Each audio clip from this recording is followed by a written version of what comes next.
Welcome to the Restricted Handling Daily Intel Brief. This is what's been going on in Iran and the Middle East in the past 24 hours.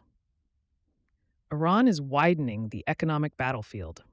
The newest move is coming from Yemen, where the Iran-backed Houthis have announced a blockade against Saudi-bound shipping through the Bab al-Mandeb. That matters because Saudi Arabia has been using its Red Sea ports as a workaround for the crisis in the Strait of Hormuz.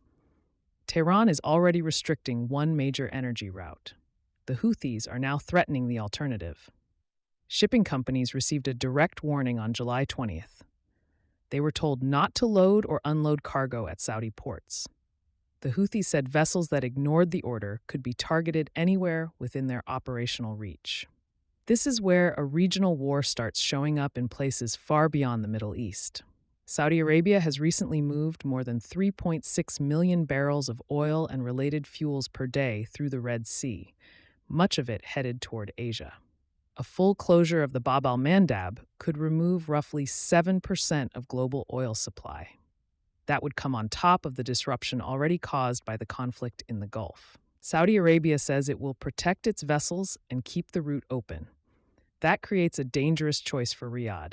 It can tolerate a growing threat to one of its economic lifelines, or it can re-enter a more direct confrontation with the Houthis after years of trying to reduce its involvement in Yemen. Iran benefits from the pressure either way.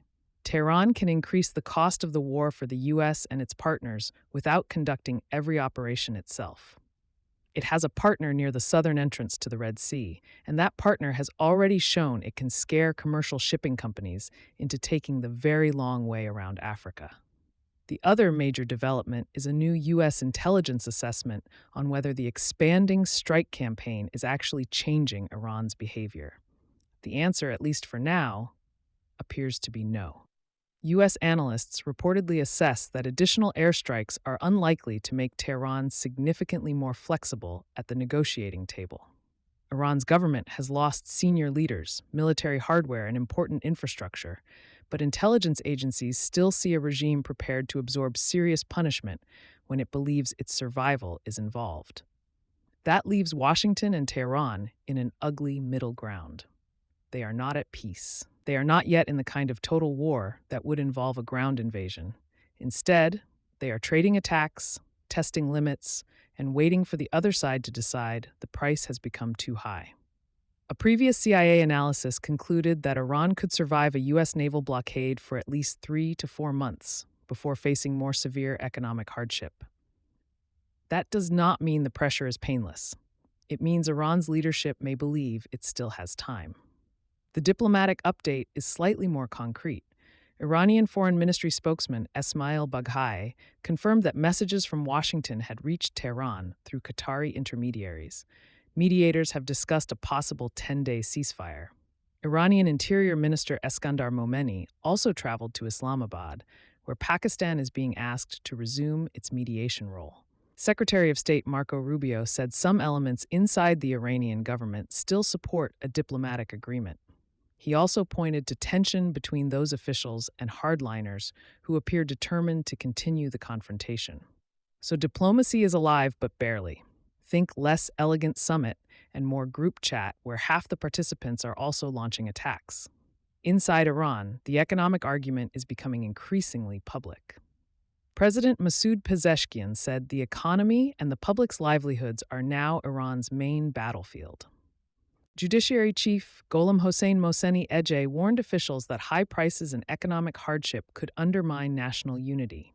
Those comments are significant because they show senior figures are worried about the domestic cost of the war. The lost opportunity for sanctions relief, access to frozen assets, and easier oil exports has made that concern more urgent. There is still no clear evidence that those warnings are changing the IRGC's calculations.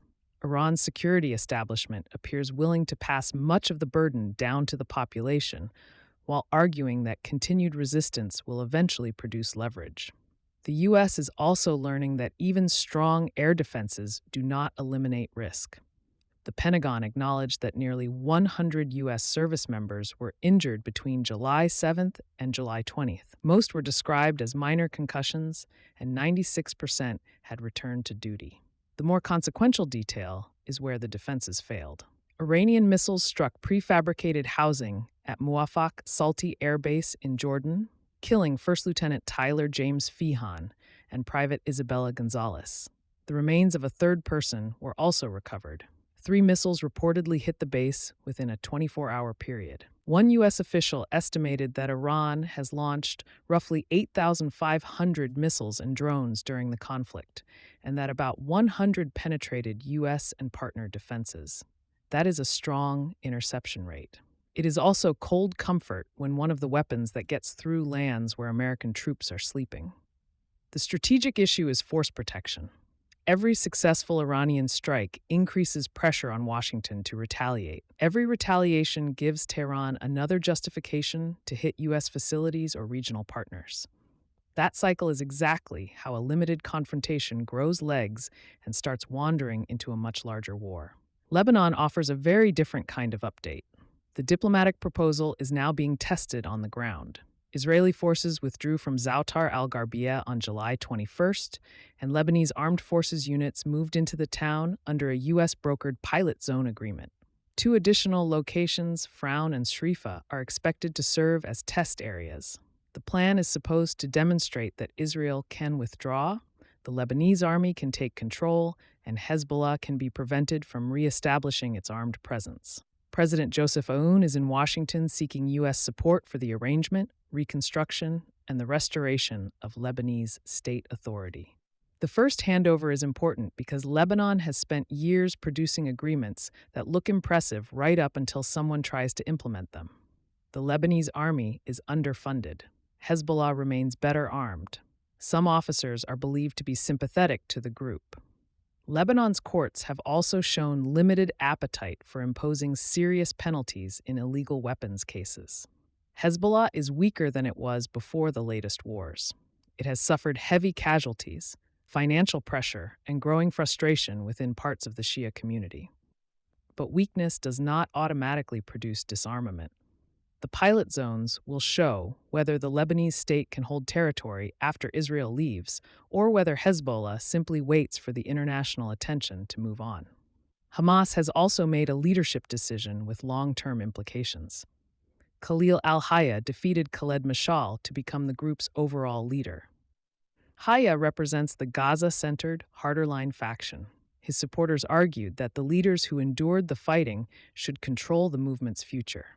Mashal's camp favored a more pragmatic political approach after the devastation of Gaza. Hamas chose continuity. Hayya remains opposed to disarmament without a guaranteed political path toward Palestinian self-determination and statehood. His election suggests the group is not preparing for a major ideological retreat, even after losing much of its senior military and political leadership. There is also a nuclear intelligence question that could outlast the current fighting.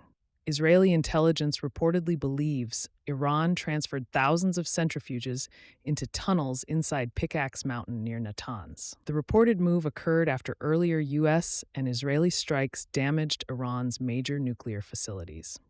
Washington has reviewed the Israeli assessment. If it is accurate, Iran may have preserved the machinery needed to rebuild part of its enrichment program. That would make the nuclear campaign less about what was destroyed above ground and more about what Tehran managed to hide below it. Finally, the maritime conflict is creating legal and diplomatic consequences for the U.S. The June 10th strike on the Shadow Fleet tanker Setabello killed 3 Indian sailors. U.S. Central Command says the ship was carrying Iranian oil and had ignored nearly 60 warnings.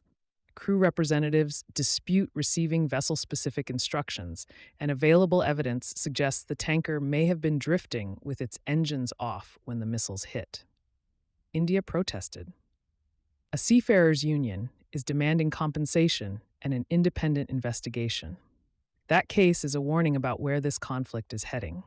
The longer the blockades continue, the harder it becomes to separate sanctions enforcement, military action, and the ordinary civilian crews caught between them.